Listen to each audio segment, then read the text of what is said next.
Ya, pemirsa, kami hadirkan informasi berikutnya di Galeri Apa Kabar Indonesia Siang. Ini demo kasus pembunuhan Roy Herman Bole yang berkas perkaranya belum lengkap oleh penyidik Kejaksaan Negeri Kota Kupang NTT, diwarnai kericuhan dan bentrok dengan polisi.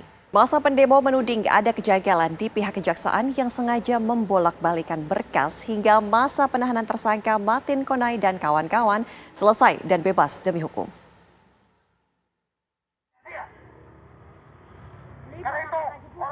Masa aksi BEM Nusantara dan pihak keluarga Roy Herman Bole korban pembunuhan yang menggelar aksi di depan kantor Kejaksaan Negeri Kota Kupang, Nusa Tenggara Timur langsung menerobos dan melompati pagar kantor yang dikawal anggota kepolisian Polresta Kupang Kota. Aksi kejar-kejaran polisi dan masa aksi tak terhindarkan lagi.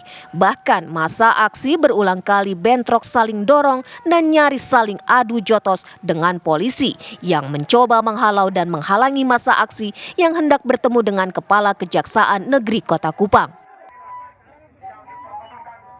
Masa aksi dan keluarga korban Roy Herman Bole yang geram dengan cara kerja pihak Kejari Kota Kupang yang dianggap tidak objektif dan profesional dalam penanganan kasus pembunuhan yang hingga kini belum juga lengkap atau P21. Padahal masa penahanan para tersangka Maten alias Teni Konai CS akan berakhir pekan mendatang. Kuasa hukum korban mengatakan hingga saat ini berkas perkara pembunuhan korban Roy Herman Bole belum juga lengkap atau P21 oleh jaksa penyidik dengan alasan penyidik kepolisian harus melengkapi isi voice note tersangka Martin alias Teni Konai yang telah terhapus. Perkara dengan alat bukti dan keterangan saksi lengkap, namun berkas perkara dinilai belum lengkap atau P21.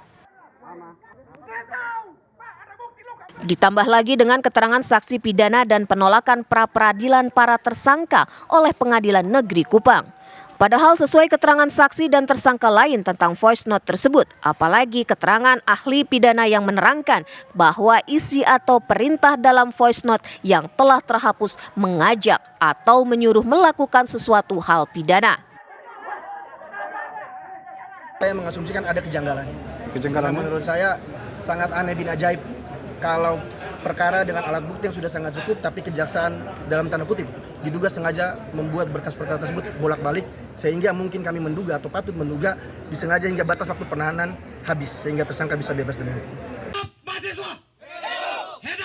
Hemax Rihi Korlap Aksi mengancam akan melakukan aksi penyegelan dan boikot Kejari Kota Kupang bila tuntutan mereka terhadap kasus pembunuhan Roy Herman Bole tidak segera dilaksanakan agar para tersangka segera disidangkan. Ya. Kami akan boikot dan segel kantor Kejaksaan Negeri Kota Kupang untuk menuntut keadilan atas kematian korban Roy Herman Bole. Berbagai bentuk matinya keadilan, masa aksi melakukan pembakaran keranda jenazah dan ban bekas di depan kantor Kejari.